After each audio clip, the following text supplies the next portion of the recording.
Yeah. All right, all right, all right. I believe this thing is now active, and this I have is not a normal entry for my channel, but I like to throw these in occasionally. I went to my wife and I went out shopping yesterday and running some errands.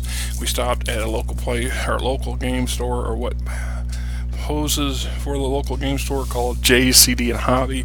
That is in Des Moines, Iowa, not Idaho. Iowa. Lots of corn and pigs. And the fat man. Just saying. Iowa State. The Cyclones. Right? Yeah. No. Iowa Cubs. We're a branch of the Chicago Cubs. Yeah? No? Eh, what do you know? Anyhow. I don't go to the game store like I used to. When I was a young man in my late teens, early 20s, especially in my stretch of bachelor years, between my first and second marriage, I would go to a place called Ivor's Dungeon, and it was run by a nice old man who looked like a mixture between Santa Claus and Colonel Sanders. Right, very nice old man. He ran an actual game store, and it's not like a lot of the game stores today that I've been access to. We have another one in town called Mayhem. It's actually Mayhem Comics. It's very far out on the west side, which, now that I think about it, now that I live on the north side of Des Moines, isn't nearly as far away as it used to be. Maybe I need to start making an effort to kind of cruise out there once in a while. It is much more like the traditional game store that I grew up with. Ivor didn't carry comics until later in his career. It was literally wall-to-wall game material and supplements. When I go in, and I couldn't help but notice that when I was in Jay's and CD and Hobby yesterday, they are much more broader hobby-based store, if you want. Their biggest line is Warhammer. They have a whole section devoted to Warhammer. It's just crazy how much stuff's there. They have a gaming room, which is quite big, actually. They had looked like some sort of Magic the Gathering games going on yesterday. There was 7, 8 tables full of people flapping cards on the table. I can't be for sure what they were playing because I didn't really stick my nose in it. Lots of comic books, huge selection of comic books and graphic novels. Then they have an entire section of the store which is quite extensive of used CDs, hence the CDs and JCD and Hobby. So if you DVDs, CDs, you can take your old stuff in and trade them in to get other stuff and or sell them, and like your old game material. I speculate if I took my game collection down there, they would just spit themselves and flip over backwards because there's very little stuff in their actual gaming section. A lot of box games. They got 4 or 5 good sized double back shelves and aisles full of those things.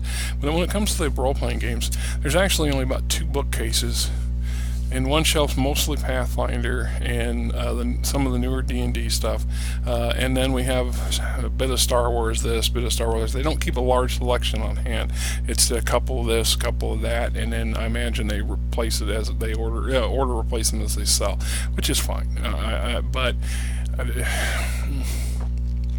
it just, the atmosphere is just a little different, right? But I digress. One of the things they do have is they have a lower shelf on both bookcases for used game material and other things. They also have some books and hardbacks, softbacks, and stuff like that. I found it ironic because 2 years ago I brought them in 77, 76 Star Trek novels, and some of them look brand new. I'd only read them once, maybe twice, and then they just sat on the shelf for 30 years, 20 years. Next Generation, most of the DS9 series, some of the original older stuff, but they stuck their nose up at it. They don't have a large used book section.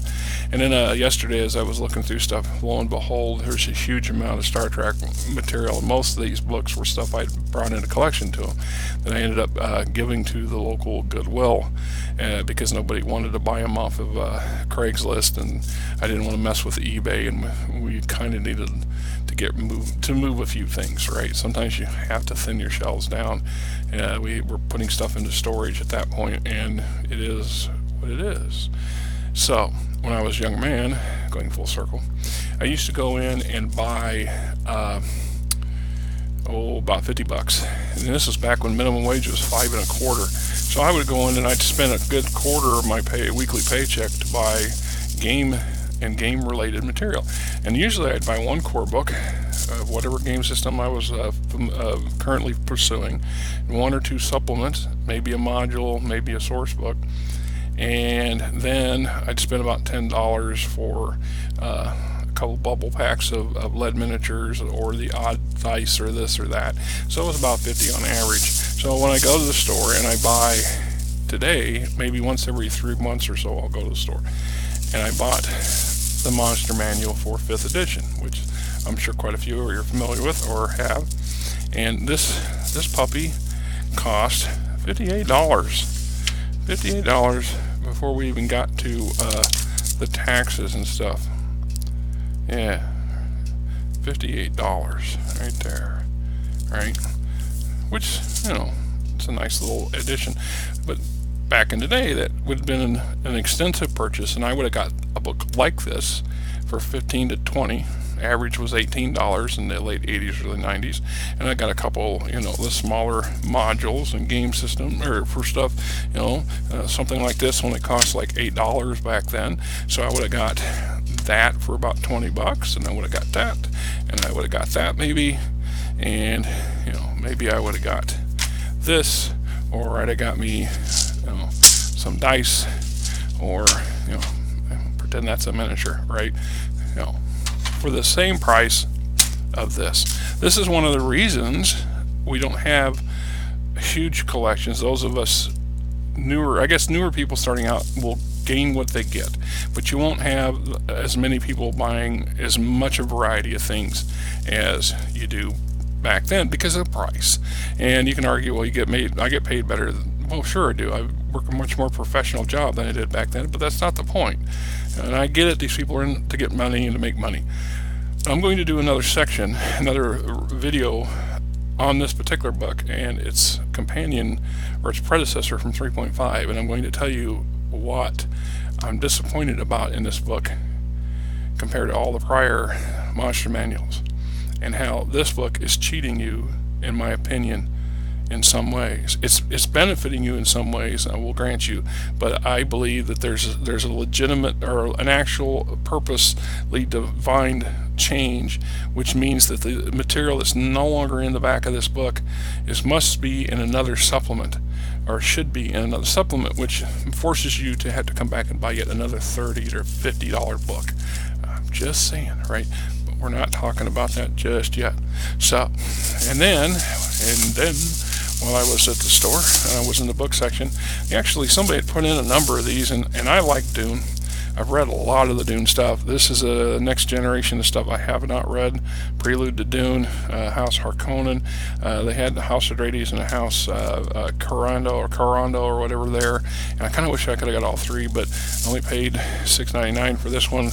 And if the opportunity lets itself in the next let's say the next month, I'll run back there, and maybe the other two will still be on the shelf, and I'll buy them and read them once or twice or 3 times if they're good, and they'll sit there someplace collecting dust and dirt on my shelf until I decide to read them again and then get rid of them, because time's a clicking as we get older, right?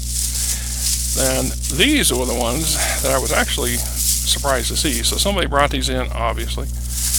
There's some Shadowrun material, and I got these for 99 cents.